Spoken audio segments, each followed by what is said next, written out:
What's good, YouTube? Dmgaming here, guys. Went with the old intro, y'all. Just a little bit of nostalgia, you know what I'm saying? But guys, in this video, I want to discuss some very important stuff pertaining to the future of Dragon Ball Z Kakarot in DLC 3. Before we get into that, y'all know the routine. Hit that subscribe button. Help me to reach that goal of 100,000 subscribers by the end of this year. Can't do that without you guys subscribing to the channel. About big percentage of y'all aren't sub, man, and you watching the videos, so click that sub button, man. Doesn't cost you anything at all. So DLC 3, I mean, of course, that is the huge topic, and there are some other topics that are extremely important to this game. If you've been following me on Twitter, which, by the way, if you haven't, go and follow me on Twitter at Dmgaming5.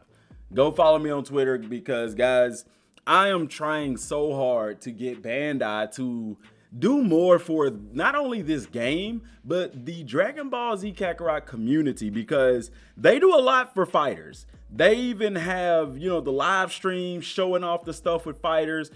They did the same thing with Xenoverse. Remember, they used to have Romstar, Syriax, Afro them coming in, showing off the new stuff for Xenoverse 2 and stuff like that. They don't do any of that for Dragon Ball Z Kakarot. And I partially can understand because it's a single player game, but at the same time, why are they not giving this game attention? And you know, we don't get DLC information until maybe a month before the DLC even comes out, or 2 months before the DLC ever even comes out. They have to do better, man. And there are people such as myself and President Rose, as far as being in America, who are, I'm pretty sure we're more than willing to help them showcase this game in the United States. Now, overseas, you got other people, but I'm speaking for the United States. So, guys, I plan on doing a live stream later this evening, probably around 7 o'clock p.m.-ish Central Time, where I'm going to get on here and we're going to just discuss the problems with the game, how the game can improve, and where the game, you know, can change some things going forward that would increase sales for the game, as well as build an infrastructure for things to come with Kakarot that can make this title, put it up there with the ranks of Xenoverse 2 and Dragon Ball Fighters, you know, because it is extremely possible. Now, as far as the season pass goes, guys, we started out with the New Power Awakens Part 1 and 2. Now, guys, I know, said it many times that DLC 2 was supposed to come out a lot closer to DLC 1 than what it did. DLC 1 was released in the spring. DLC 2 was really supposed to be released more along the summer. It wasn't supposed to be all the way in the fall or anything like that. But it was. There's nothing we could do about it. There's nothing we could do to change it. DLC 3 is what has everybody up in arms, because everybody is, well, I ain't gonna say everybody, a lot of people are expecting some Universe 647, some Goku Black, History of Trunks. They're expecting more Dragon Ball Super content. And I did a video previously talking about the best route to go for Bandai Namco. And guys, y'all know we've always been truthful on this channel. And it may not be a favorable thing to say, because a lot of people want what they want. They want Goku Black. They want Tournament of Power. They don't want anything different. And it's crazy because when this game came out, that was one of the main complaints, was that this is the same old story. And yet, here we are sitting with DLC 3 on the horizon, and people are wanting, quote unquote, the same old story, even though we've never really had a game that explored Dragon Ball Super. And guys, I do believe that something like that is coming in the future, because when you look at the Dragon Ball Super manga, even now with the Granola arc, there are things in there, guys, that show you that Dragon Ball Super is going to be around for some time. So the possibility is there. Now, my thing with this is, guys, you have to pay attention to what's been going on in Dragon Ball Z Kakarot.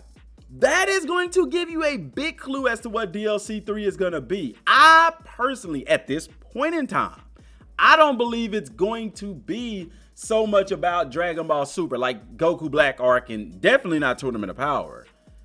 The reason I feel that way is because so far the DLC has been incorporating things or is built upon everything that happened in the main game. Now there could be a Kakarot Part 2 where they actually do follow what happened as far as DLC, as far as the anime and the manga, but as of right now, this game is following what happened in the main story, and DLC 3 says a new story arc.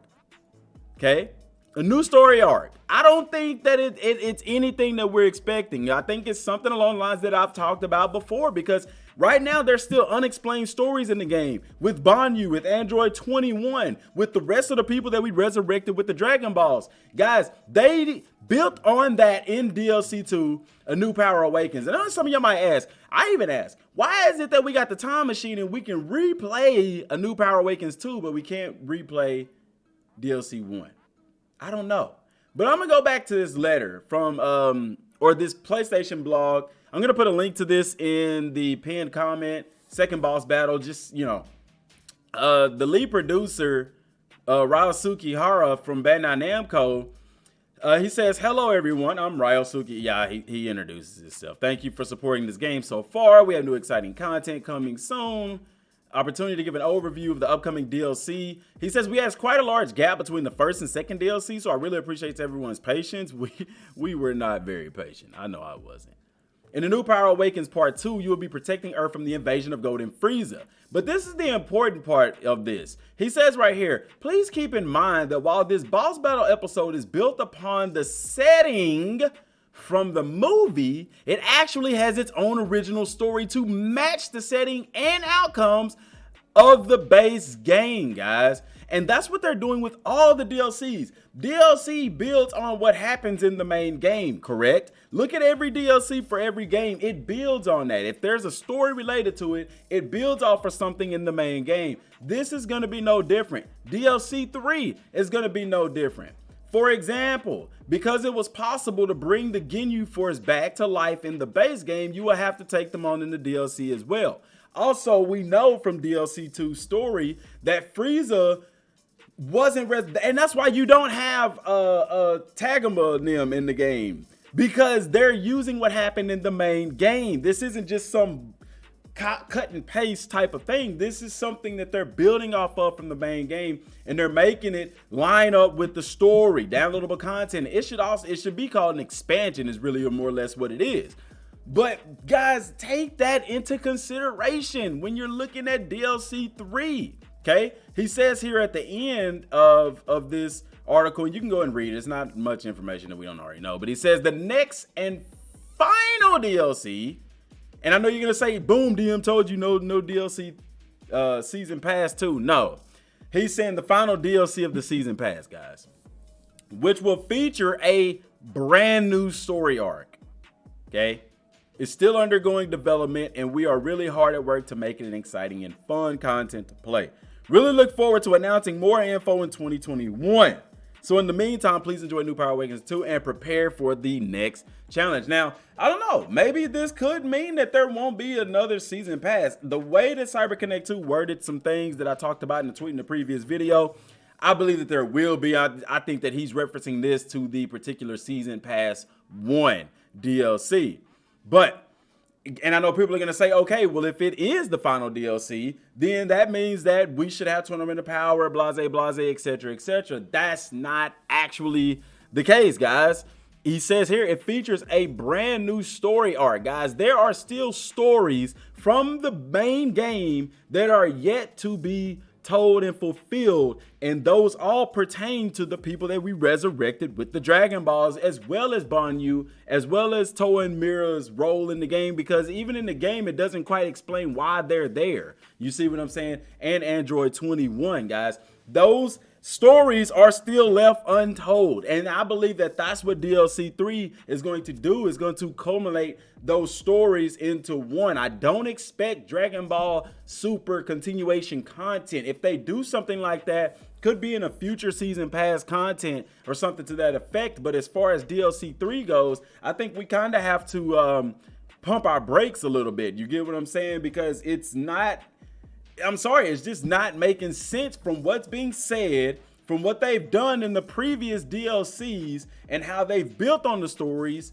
of what's already happened in the game, it's not making sense, guys. I know the data mines where they showed, you know, the little color palettes and people are saying Trunks. I know the leak that I even reported on months ago about future Trunks hope and things like that. And it could very well be something to that effect. But what I'm saying is they are going to incorporate what's already happened in the main game as far as us resurrecting people with the Dragon Balls. That stuff is going to be incorporated in some way, shape, form, or fashion. You see what I'm saying? So buckle up, man. Buckle up. And I don't know, you know, like I said, I could sit here and complain all day as to why they didn't give us any information on the 1-year anniversary. That would have been an opportune time.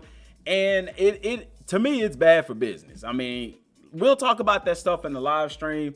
But guys, I'm telling you, if you're a Kakarot fan, your eyes are on DLC 3 because that not only can give us, it's gonna tell us what DLC 3 is about, but it's also can give us a hint as to are there gonna be future seasons for this game? You see what I'm saying? Or are they going to kind of do what they did with Xenoverse 1 and release a Kakarot Part 2 by the end of this year, like they did with Xenoverse 1? The next year, they announced Xenoverse 2. So, I mean, I would personally be happy with that. There's a lot of things I feel like they could do better with the game, but it's going to be difficult. Are they going to go with the new developers, seeing as CyberConnect 2 is working on the Demon Slayer game and things like that? Like, there's a lot of unanswered questions that we're not going to get the answers to anytime soon, but there's something that you kind of put back there in the back of your head. So let me know what y'all think in the comment section down below. Till next time, y'all, thanks for watching. Peace.